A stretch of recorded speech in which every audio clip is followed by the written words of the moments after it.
And then he said, don't wish it was easier, wish you were better. Don't wish for less problems, wish for more skills. I can't catch a break, guys. Yeah. Get them the fuck away from me. I can't be around those guys. People think, oh, well, cleaning your room, that's just a cliche. It's like, yeah, really, eh? Just go ahead and try it. If people had any idea how powerful sleep is for healing from anything, and the fact that it's free. My mind is absolutely bulletproof, solid as a rock. Podcast.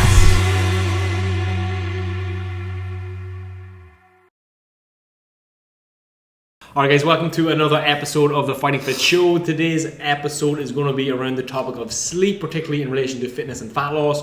We're here with Chris and Brandon. What's up? So guys, we're going to get started on sleep. What do you think is the number one thing people need to know about sleep? You need it.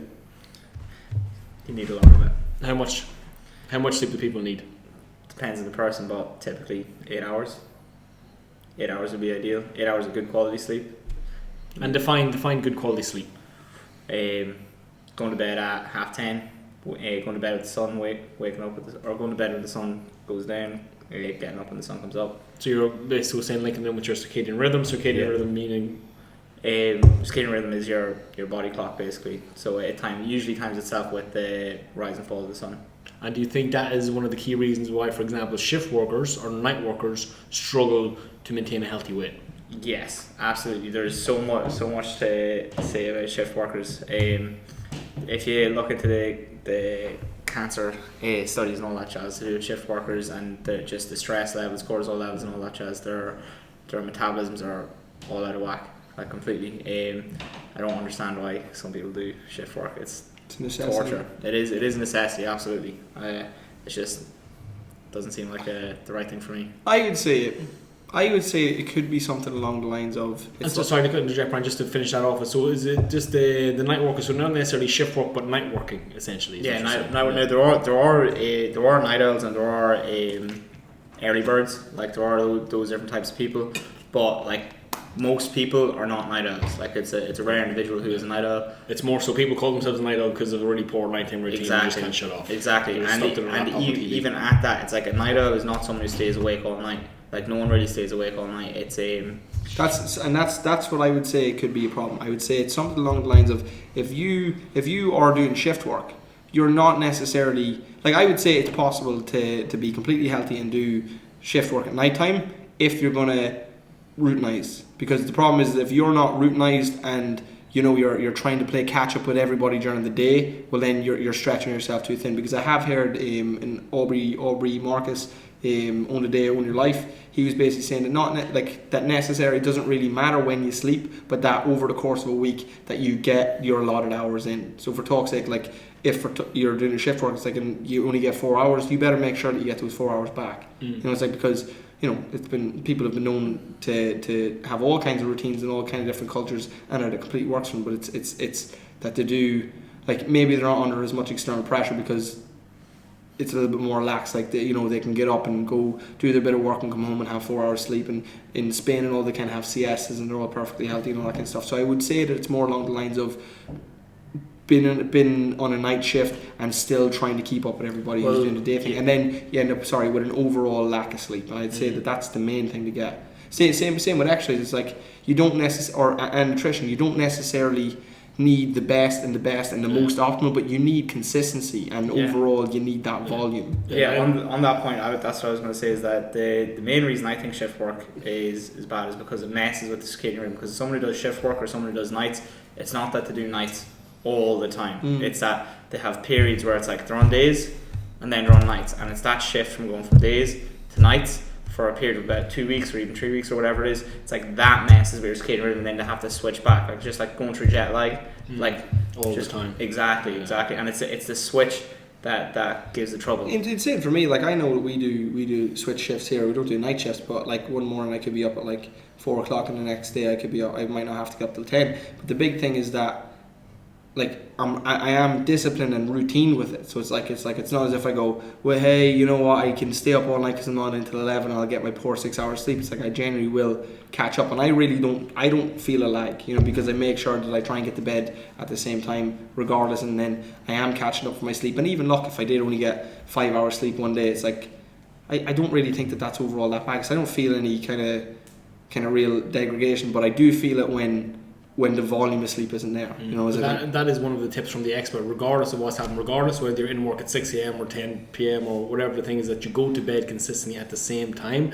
and get up consistently at the same time. I think it was Jordan Peterson also talks about that in relation to just having a good routine and how it's related to your depression and mood and that kind of stuff as well. No, first thing, if you are feeling like you're down, like if you're feeling like you have no motivation, if you're feeling like you have no energy and all that sort of stuff, you've just no pep in your step, like start looking at your sleep. Set a bedtime for 10:30 if you can, and then get up at about 7 o'clock. That's like ideal. It's ideal for the majority of people. Yeah. So try that before anything else, before you start looking at drugs and all that sort of stuff. Well, like your SSRIs and all that stuff as well. Yeah, because what a lot of people would do is they almost act as if they're shift workers Monday to Friday then versus the weekend. So it's like Monday to Friday because they're up at say 7, 8 a.m. You know, they're going to bed 10, 11, maybe 12 p.m. during the week, and then all of a sudden on Friday and Saturday nights now they're staying up till 2, 3, 4 a.m.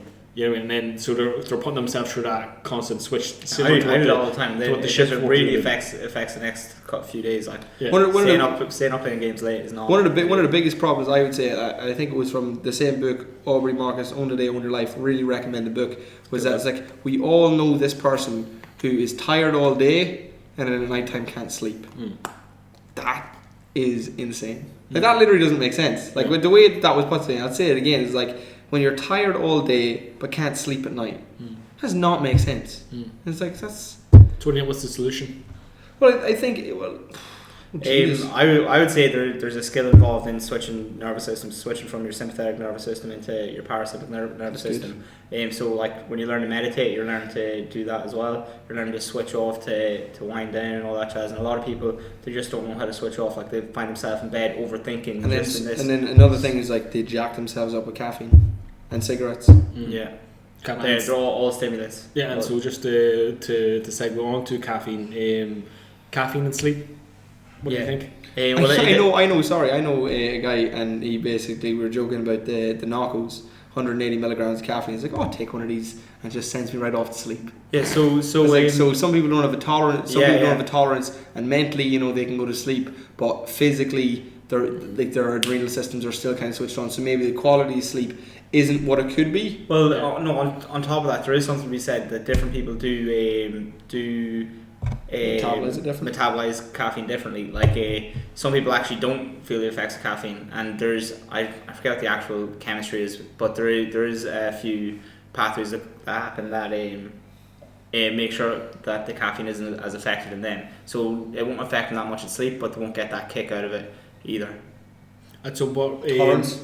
So it's not a tolerance thing, but a tolerance thing is a tolerance that's built up over time. This is like a genetic difference where they metabolize the caffeine actually in a different way, a different pathway. So yeah, someone else. But is that also the same way as like we were talking before? Because you said that there's three different types of sleep. What you said, light sleep, deep sleep, and REM sleep.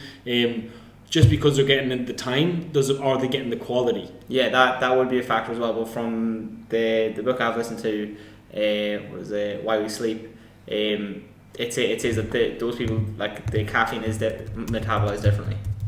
Okay.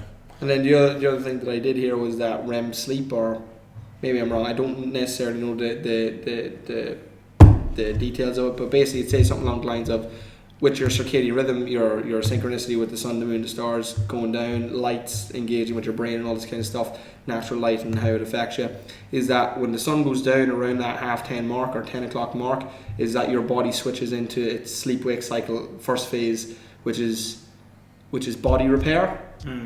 And that if you're not in bed around that time, that you miss it anyway. So it's like once 10 o'clock hits, or around, obviously it's only rough enough, but around that time that your body is engaged, is going through that phase anyway. And if you're not asleep, well then you're going to miss that phase, and then come 12, 1, 2, when you do go to sleep, you're in a mental repair state, because I think maybe the physical repair is a shorter phase, and then the longer time slot, let's say it's 8 hours, 2 to 3 hours physical repair, and then the latter then is going to be mental repair. Is the bigger chunk is taking off for the mental repair, so prioritize that. So maybe if you're not getting to bed on time, you might feel that physical drag, maybe especially when you're working out, you're going to feel fatigued because you're not getting the quality of sleep physically. You're not, essentially your body just isn't recovering optimally from the workouts. Because people forget that the exercise is stress.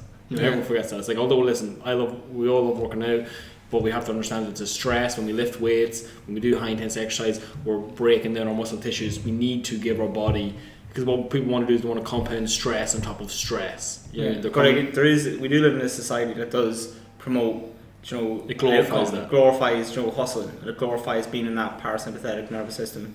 Or sorry, they say it glorifies the sympathetic nervous system. I think that's good, but I think that's because stress makes you grow. I think that's a perspective issue as well. It's like you could hustle to sleep.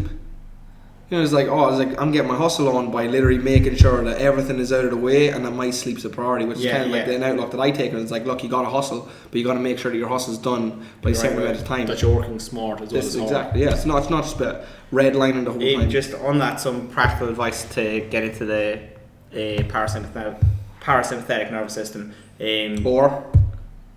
or rest and digest. Yeah, so actually that might be a little bit easier. So there's fight or flight mode, or there's rest and digest mode. So a lot of people spend too much time in fight or flight mode. You've caffeine, you've stimulants like that there. I'll put you in that jacked up sort of state. You want to switch over to rest and digest. How you do that would be meditation, journaling, going for walks, being around nature, stuff like that there would really help you. Napping is a really good one as well. Hot baths, or taking time to just do stuff that you like to do that's not stressful. Maybe it's drawing, maybe it's something like reading a book.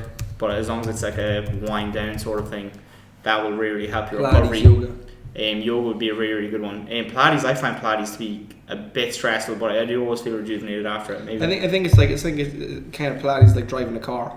It's like the first few times that you get in there, you're going to be engaged in all kind of things. But it's like after a while, it's like you have to be competent with it. You have to. There is a learning curve, and then once you get into the right state of mind and you understand, okay, this is how you engage. It does become easy. The reason it's so stressful is because you're not used to it. Same as running. Running. And I think it's also important to differentiate that there's a huge variety of different types of yoga. It's like you'd say yoga in general term, but there's power yoga. There is all these yang types of yoga, these kind of stress, kind of still high energy types of yoga, but then there's also the yin style yoga where it's like the yin classes, or there's even things like sleep yoga and all this kind of stuff too. So just important to make that differentiation. There's different types of Pilates classes and stuff as well. Yeah, actually, being honest with that, there's the yin, the yang, or the duality sort of thing. Like your nervous system is literally adapted to it, which is pretty cool. Like the fight or flight is what's yin? Yin is the kind of the relaxing. Okay, so the yang would be the fight or flight. Is the kind of stressful. I always kind of imagine it's like yin. So it's yin, because a lot of people say, I said before, yin and yang, but it's yin and yang. Yeah. So but that's really cool. The fight or flight and the rest and digest, yin and yang.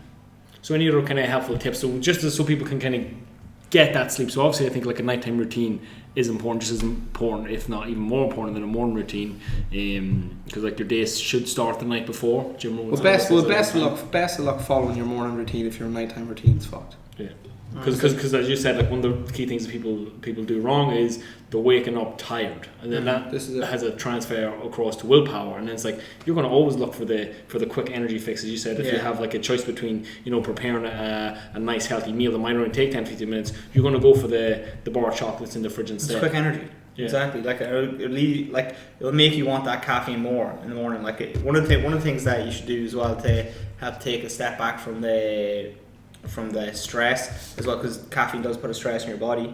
It would be like have a glass of water in the morning before you have your coffee, and see if you still want the coffee after. But when I say glass, like have close to a pint of water. Like don't down it. Like have it slowly throughout your morning. That should be a good thing. Imagine we were sitting here right now, right, for 8 hours wrapped in a blanket, right? Imagine how hot and toasted you're gonna get, and you don't drink that whole time. It's like we wake up and we feel this fatigued, drained state. Aubrey Marcus on your day, on your life. Yeah. Again, this is what he says. He says it's like that when you wake up, most of that, some of the fatigue and craving for energy is actually just it's dehydration. It's like it's very interesting. Yeah, and just on that, as you said, kind of warm and toasty, and kind of you're warm and toasty all night. Another really effective, good thing to note about sleep is temperature. Yeah, we need to be like you sleep much better in a cool room. I think it's in Celsius. I think it's about 18 degrees Celsius. around that. Oh, I'm not sure of the things, but That's your still- that core still body seems temperature quite- does need to drop by a few degrees. So your cool. core body temperature is 37 degrees.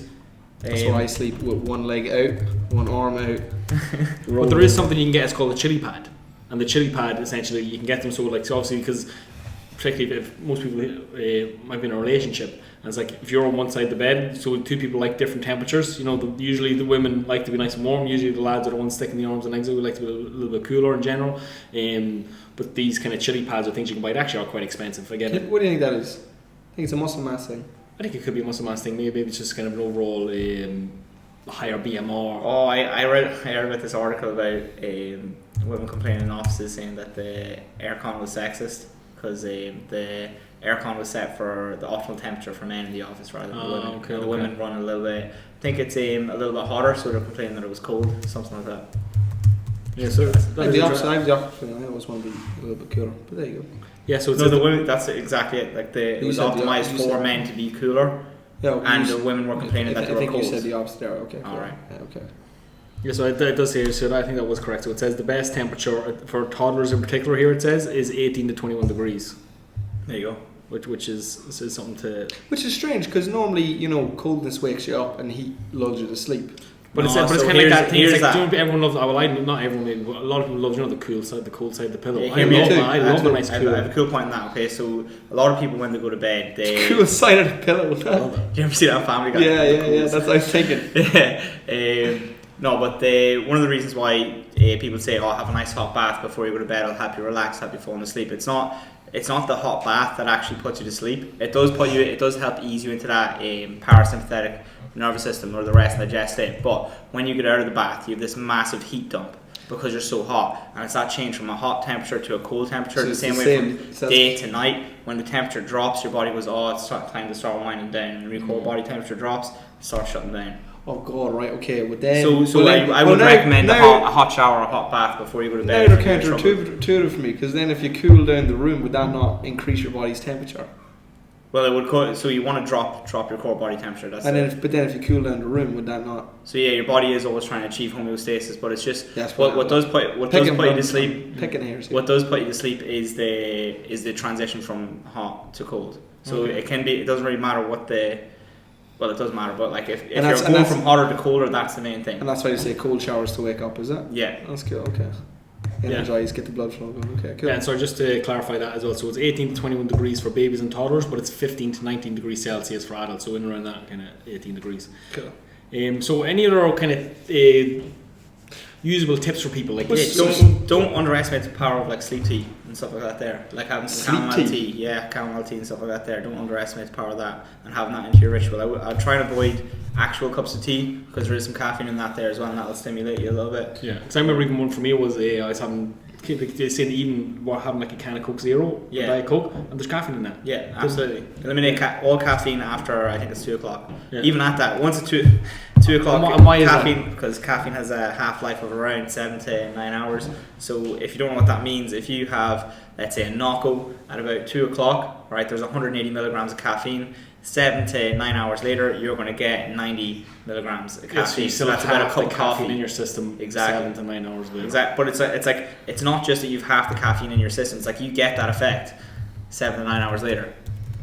What was I going to say? I was going to say something as well, kind of about the mindset of a poor nighttime routine, and it's kind of like I think that if you have a mindset of whereby come 9-10 o'clock. Well, so here's a couple of things. It's like I've had a conversation with a few people and they've basically said, you know what it is, like they're chilling out, they're downstairs, they're watching Netflix, and they're like, and then they get to bed, they're like, actually, do you know what it is? This is so comfy. I have to roll over now and go straight to sleep. It's like I wish I had chilled out here another while longer. So it's a little bit of a falsehood. It's like this. Oh, I don't really want to go to bed. It's like I think most people do enjoy when they're in bed. And then the other thing is the kind of FOMO. No, FOMO but it's that bed. self-indulgent behaviour where it's kind of like, oh, well, sure, I'm just going to enjoy myself as much as I can in this short period of 3 hours or whatever it is, and I'm going to try and extend Stretch it out as yeah, much as I'm possible. just going to enjoy myself as much as I can, and it's that same kind of habit loop that that causes people to constantly just self-indulge with sugar and skip the work. It's that short term indulgence versus the long term. Yeah, it's like whereas it's like I think sacrificing your future self. Like so I not thinking of how you'll feel tomorrow morning when you wake up. I am just now in a good, like I'm in such a good, like I mean if I go to bed at 12 o'clock, like something has seriously went wrong. Like 11 o'clock is really late for me now. Like half 11, super late. So it's like if I'm feeling grown up. Yeah, but like I mean no, because like I really enjoy it. Like like if I'm in bed, like I rarely am in bed for 10 o'clock, so it's half 10 to 11. That's my window, and it's like now when I do that, it's like I honestly just wake up. I'm not as like nearly as tired as I used to be, and it's just it really is. It's a false economy because people just they want to like where you were miserable all day and you're enjoying that period of an extended evening for 3 hours. It's like you would enjoy your day and look forward to going to sleep if you just went to bed early for a week. I actually seen a cool tweet from Wiz Khalifa there the other day, which was like he used to think that going to bed late was cool until he realised that getting up early was the real gangster stuff. Yeah, 100%. Because a lot of one thing a lot of people have, successful people, depending on what your definition of that is, have in common is a lot of them are early risers. And to be an effective early riser, you have to go to bed at 10, because otherwise you're not getting your 6 to 8 hour sleep. I think I read a thing. He was Mark Wahlberg. He goes to bed at like 9 p.m. Yeah. He gets up, was it 4 o'clock? He's up at like 4 o'clock. Yeah. So it's like if you're going to say if you plan on getting up at 4, 5, 6 a.m, you better get. But now there is something to be said. Like if you're a night owl, like that will mess with you a little bit. Yeah, but see, I do find that people have falsely define themselves as true. No, I'm not dismissing that. I absolutely think that's true. But like if you are that night owl, you strive to think that it's like, the only way I can be successful is to get up at 4 a.m. It's like that may be a little bit misguided. Yeah, so true. And here's the thing. I just think the key with the getting up early is you give yourself a couple of hours before to work on yourself before the day actually begins. So it's like you're in the work. Most people are rolling out of bed and going straight to work. So it's like if you have to leave the house at 8 a.m. for work and it takes you an hour to get ready, so that means you get up at 7 a.m. and all you're doing is getting ready before work. It's like you should get up at 5:30 or 6 a.m. to give yourself an hour and a half, 2 hours to work out, to meditate, to plan your day, to do these things that we know successful people do. To again work on yourself and empower yourself to have your best day. Here's what I would say in terms of where is the early bird and night owl saying come from? So obviously I think the early bird thing is the first one, and then people are like, oh well, I'm not an early bird, so I'm a night owl. It's early bird gets the worm. So an early bird is someone who's productive early on in the morning. A night owl I would then define as somebody who is productive at night time. So whether or not you're productive at night time would define whether or not you're a night owl, not just that you're up. Yeah, exactly. All right. So you have a stinky sleep hygiene if you're up and been unproductive. I love late using at night. that terminology. Love it. Because let's define it again for people. So what does it mean to have that you're the stinky poor stinky sleep hygiene? Yeah, basically what it is that you don't have any kind of sleep routine. So it's like that you're routinized into just you're constantly tired. Yeah. You're constantly tired. You're never fresh, and sleep is obviously key for that. So it's like that means you have no good nighttime routine in terms of no solidified bedtime, no solidified routine in terms of like when you shut down. Like one thing people I think falsely think is that when you go to bed you have to be asleep within 10-15 minutes. I think that's not. It's like we should be going to bed at least 30 minutes before you expect to be asleep. The problem is we put too much pressure on ourselves, and I do it to myself all the time. That's good. It's like when I'm in bed, it's like I expect to be asleep. I'm like, right, I need to be asleep, and I'm just putting all this pressure on myself to be asleep rather than just be nice and cozy here in bed. You know what I mean? What I've started just doing, relax, just relaxing. So look, we want to relax. But people need stimulus. So it's like, especially with the phone. I'm on my phone. I'm on my phone, or I'm on TV. And that's a key point again. Is the eliminating blue light exposure before sleep, meaning no phone contact, no TV contact a certain period before bed. What is the recommendation? Is it 2 hours? Let's see if I can find something here. But even for me, like I find I go on my phone like literally like right up to sometimes 5 minutes before I go to sleep. I sleep no problem. It's because like but a lot of phones have getting to sleep and the quality of sleep like that. But that could be different. So the blue light, it's like it just goes against the sun coming down. Like that wasn't there. works against biology yourself. adaptive. You get me? Wasn't it? Now it might be changing now. So would that be different if, just for talk's sake, if I had a firelit phone? Like if my So it's blue light. It's a if the wave. light that came out of my phone was the equivalent to the So same there as is a fire. there is dark modes and stuff like that there that do filter out all the blue My light. phone has one as well. Yeah, what's it yeah. called? So it actually would get you. Mine's on. I have mine on 24/7. It's all the time. But now I do find that when I have mine set to switch at about 10 o'clock. I'm going to change it to 9, but I do find it's like that orange hue is just It's a blue light filter. it just annoys me. Yeah. Give me like the bit. What I think we should do now for towards the end of the podcast is just come up with a good nighttime routine for everyone. So like one of them would be to shower, get a hot shower or a hot bath, maybe meditate.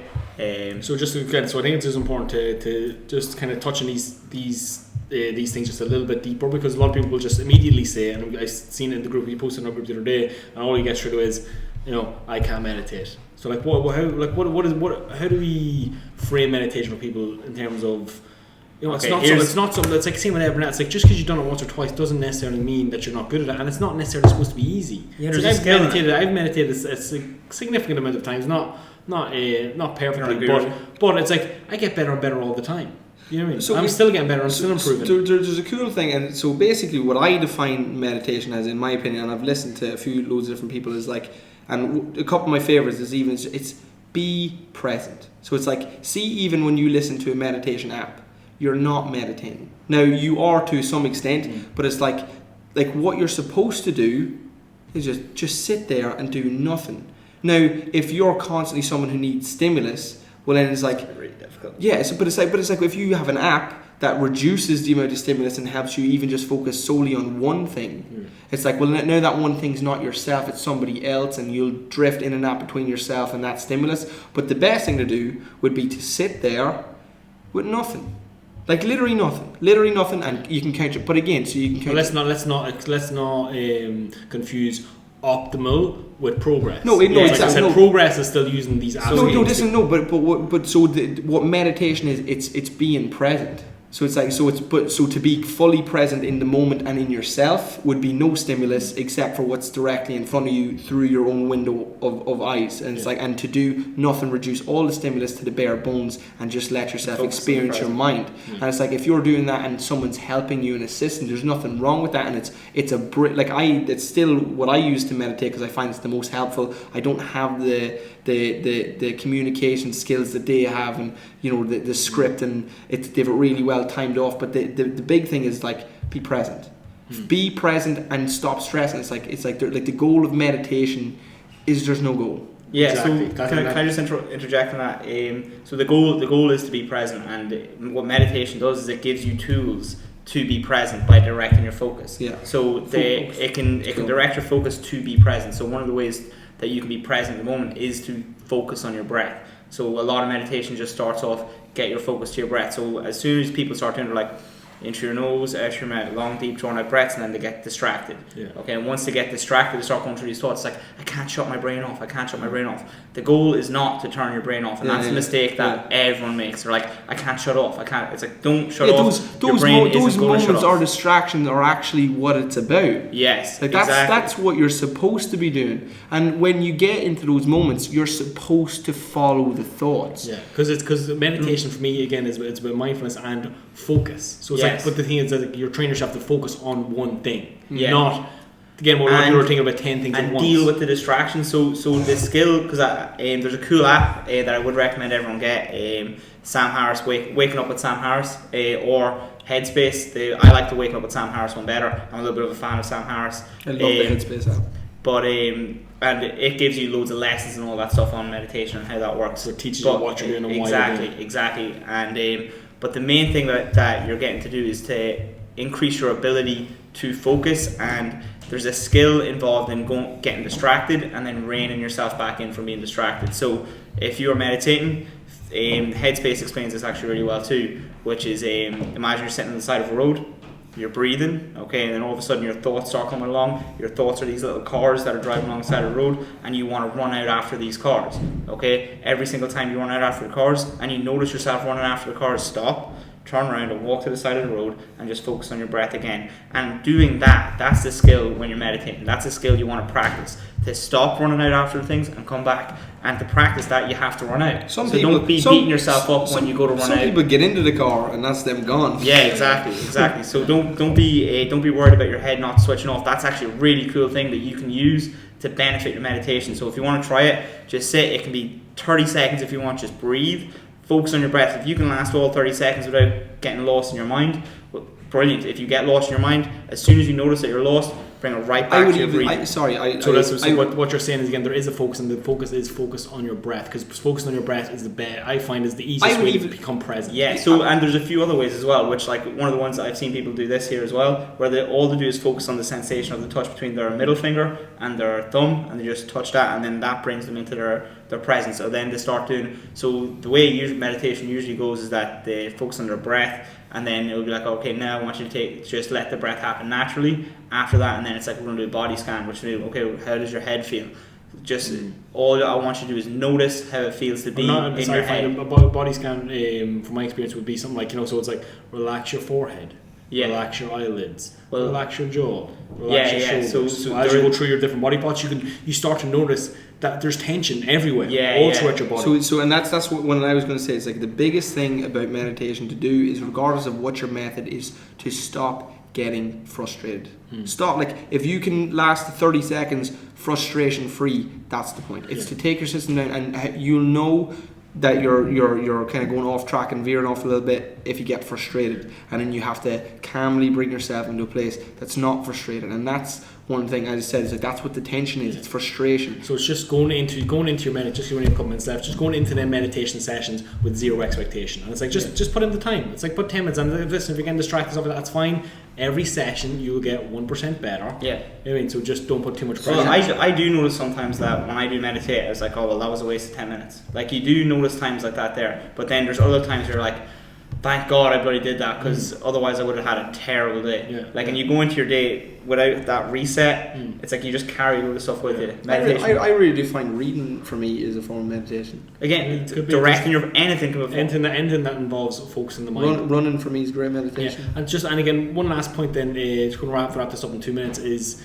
I find a brain dump is super effective before bed. Yeah, so what people have journaling. So people have so much happening in their mind all the time that what we need to do is we need to take these thoughts out of our mind, put them on paper. Maybe that's like writing it to do this for tomorrow. So it's like you don't have to worry about it all night. That it's saved there on that piece of paper.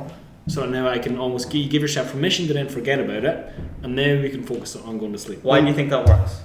Because otherwise, subconsciously, these things are just running through your mind all night, or kind of as you're kind of sitting there quiet. All these things come to the forefront. Here's what I thought you were going to say was something along the lines of like action reduces anxiety. Action alleviates anxiety. So yeah, exactly. So when you take that action to do that, you have the steps in place. You almost go like, oh well, at least I know it's going to get handled now, and it allows you to step back. I think action's a form of articulation, and that's the point. I really do think chaos to order. People get very, very arrogant in saying that they comprehend things and they understand them just inherently. And I think that really people, what they need to do is either talk. That's one of the reasons why prayer is such a big thing. It's like that's really what it is it's look, whether you believe in a higher power or not, it's self-articulation. You're articulating the problem to yourself, laying out a goal for the future, where you'd like to be and what you'd like to happen. And you're articulating what would be better.